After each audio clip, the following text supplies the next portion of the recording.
getting a little soft, so I'm picking it.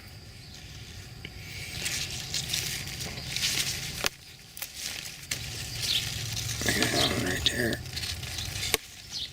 Popped right off of there. Ready. Oh, here's a jalapeno. Yeah, we could use some of those because I'm going to make some ferment. This is a Juliet Tomato. And I got vining. So right at this point it's about 6 foot tall. And it just continues to go. It's all the way up there into the elderberries. And it's only the middle of August, so it might get to the top of those elderberries by the time it's done.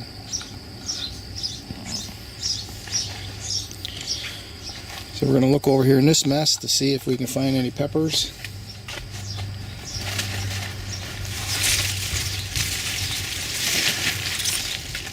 Just a couple small ones growing right in here.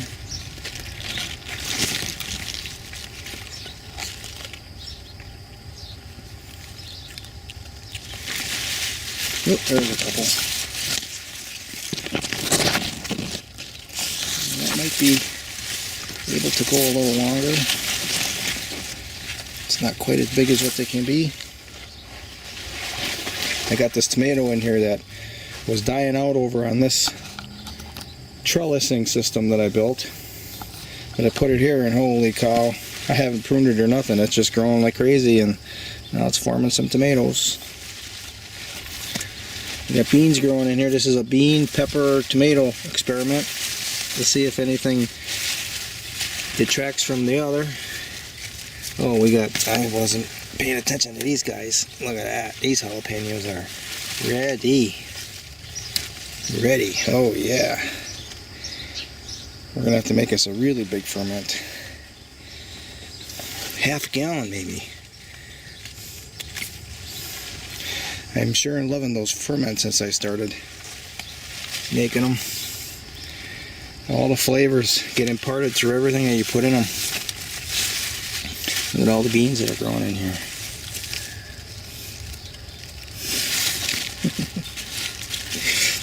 Beans and peppers are growing well together. FYI.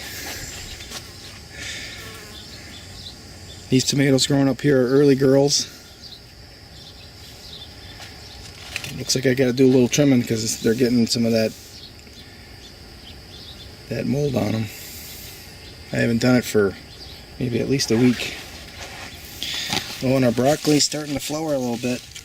We better pick it.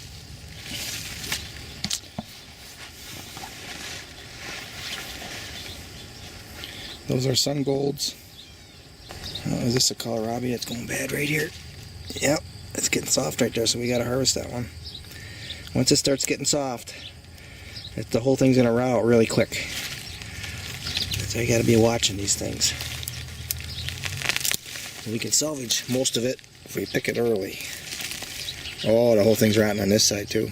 There might not be much to salvage. Well, we'll get a knife to it and see what it is. There's been a lot of mosquitoes back here, so I'm not checking as often as I should be. Here's another big one. There's no softness there. It looks like it's going to go soft, but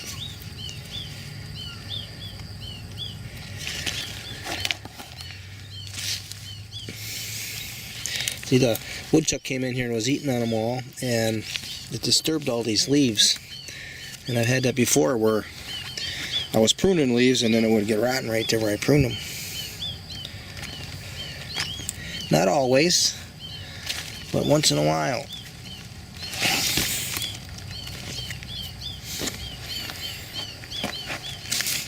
If you want to harvest them if they start to get soft, because once they start getting soft in one spot, it doesn't take long, and boy, the whole thing is rotted out, just like that.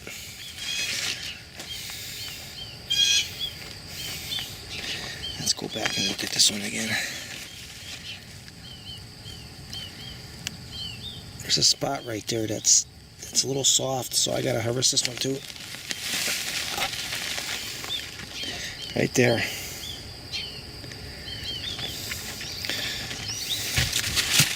Might be the year I don't grow in 8 to 12 pounds. You don't know. Now that woodchuck got in here, so I got to revamp this area. I'm going to grow crops that a woodchuck will eat. I'm going to have to get it fenced off better. You just go through it slowly. We got corn in here. Tassels are dried out, so I want to make hominy out of this corn. I want it to dry up pretty good.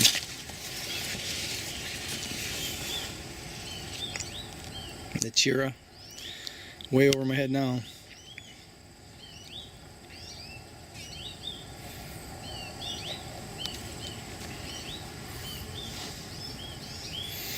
Got beans. That's getting close to 10 foot high. It still wants to climb.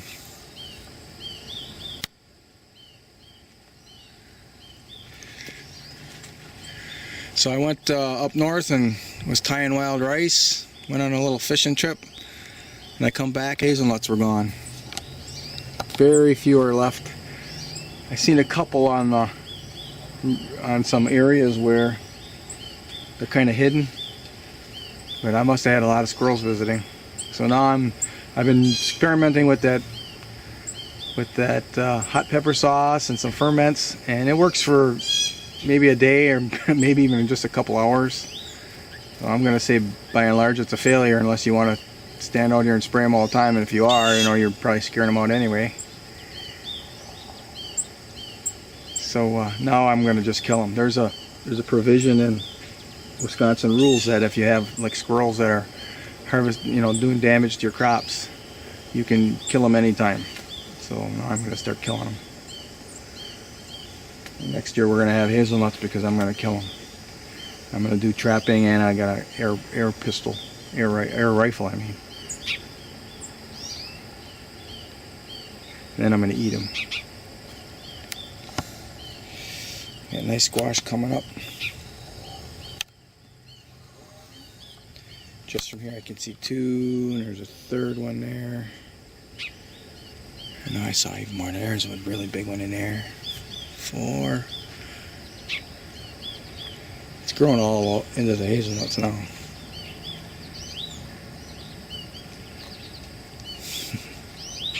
There's one inside there, that's 5. So 5 that I can see from this side. Oh, there's one down here. There's 6. There's another one down there. That's 7.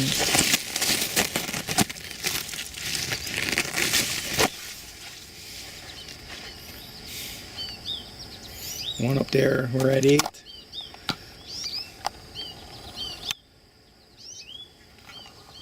Alright, now you can see this where it was rotting on the outside, and the whole vegetable was shot.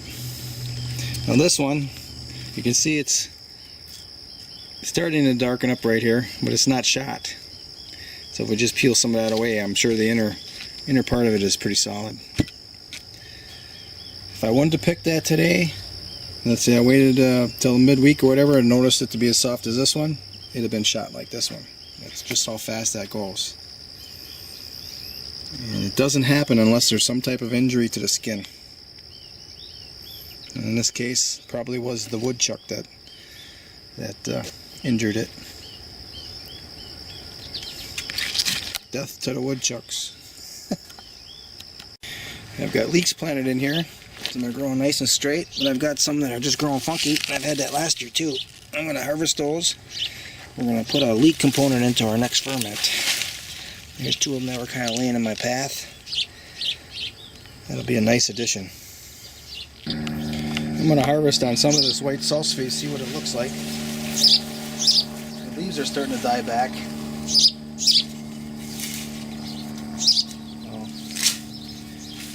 don't know. I thought they were supposed to live all summer and keep growing. Maybe not. Well, that's not too bad there.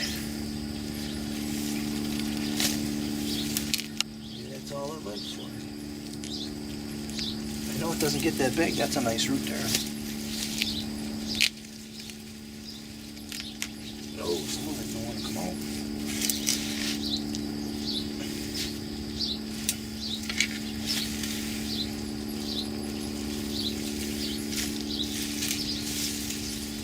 really fat one. I don't know if these parsnips, anything here is growing.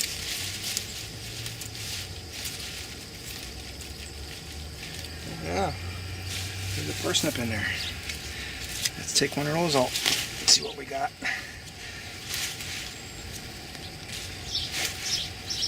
Oh, all right. Oh yeah, dandy. This early in the season, look at that. Oh, it smells good too. We're checking on the radishes. They're back in here. There's one down here. I don't think it's going to mount to much because it's underneath a lot of shade. So oh, it's rotten anyways. Oh, okay. Oh, that happens. Okay. This is a radish that's blossoming. I always take those right away when they start blossoming. Let's see if that one's rotten too. No, it's not rotten, but look at it, it's cracked. Good time to take it. It's split, probably because of all this rain. This one here is going to be a giganto. Oh, it's splitting too. I can see it splitting. See that? So it might even be rotten. We're going to pull it out and see what it's like. If I can get it out of there. So I broke some of it off, but it's a pretty wide one. We're going to leave that in there. Oh, look at it, was growing right next to this stump. Here's another one. Let's get that out of here too. There's a lot of radish right here between just these three. Look at that. And then that rotten one. I don't know if I got one left over here or not. Yeah, there's one in here yet. A couple of, they're all pretty anemic because they don't get a lot of sun. There's not much of a root there, so we'll just leave it. Same thing with that one.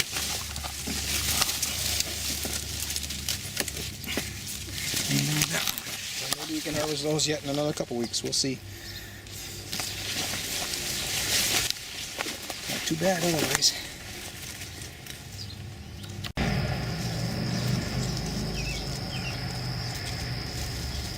That looks really nice.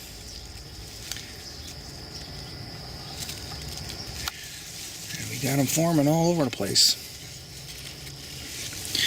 I'm in here. These potatoes really have been ate up a lot. And they're growing in partial shade. And I'm looking for some fresh potato to add into a ferment. I can see some that are up on the top. We're just going to take a couple of these. Add in there. Oh, I feel a nice one there. That's not too bad for growing in the shade. I didn't think I was gonna have that, even that big of ones. I forget what this called is, but if you take these potatoes off the top like this, you're not killing the plant. You still got chances for the plant to grow more.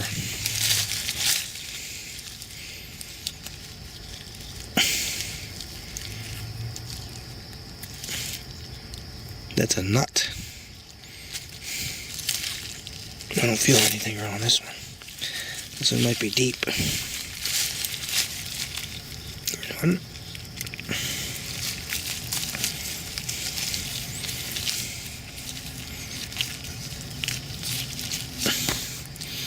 Got mosquitoes in here. Oh, there's one in here.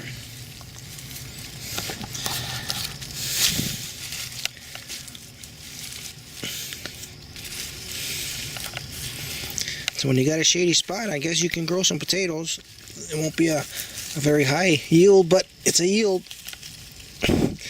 You know, you can put a potato in the ground and then dig it up after it sprouts a bunch of plants and just pop those plants right off of it. Oh, there's a really nice one. Right off the potato, and plant them, and they'll make potatoes, so you can get all the plants you want for really cheap. That's a pretty good load right there. I wasn't expecting to grab that many just from digging around on the surface. And there's one of our friends right there. Scrounging around, checking on things, and this is the harvest that I made. Let's go through some of this. These are peppers. These larger ones are sweet peppers. The smaller ones are jalapeno. They're hot peppers. Got a nice parsnip. These two roots are edible burdock. They're in an area that I just wanted to harvest, so they're not mature. So I just want to get it out of there. Of course, we got the tomatoes. Ever-present, ever-growing tomatoes in August. I took some potatoes. I just took them right off the surface. I didn't pull any plants. A few beets. The beet stems, I like those in ferments. It adds bulk and some green. This is called white salsify. Got a nice pile of that. Kohlrabi and radishes. Oh, we got two little leeks here that I took. They're kind of in my way, so well before they're mature, but we'll add it into a ferment. There it is. Get a picture. And here are the ingredients for the ferment I'm making. Got some beets, hot peppers, kohlrabi, radish, potato, parsnips, edible burdock, white salsify, basil, and oregano. I don't think I'm going to get it all in that jar though, so we might have to have lunch out of it today. Our jar is full, and then we have leftovers, and we're going to make a big meal. There we have our mix of potatoes, parsnips, and kohlrabi beets. Cut up another hot pepper, sweet pepper. These are white salsify. And I cut some cherry tomatoes and placed them in a pan with olive oil. There's the tomatoes with the white salsify. And there it all is. So those are the harvests. That's most everything out of that box. I still have radishes and beet stems to process, but that'll be another batch. And this represents maybe, I add it to my breakfast in the morning, and that might last 3 weeks. I just do a little bit at a time. The reason why I'm really liking this ferment is it keeps all this material edible without having to keep it in the refrigerator or processing it, other than cutting it up and putting it in some spring water with a little bit of salt, shaking it up once in a while.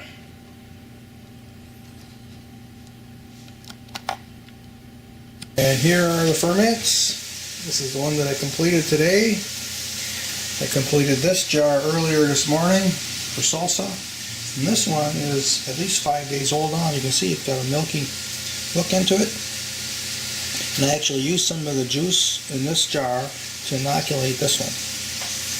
I just poured some in, probably a couple tablespoons. And this one here is already milky all on its own. It's really doing good. Alright. That's a wrap.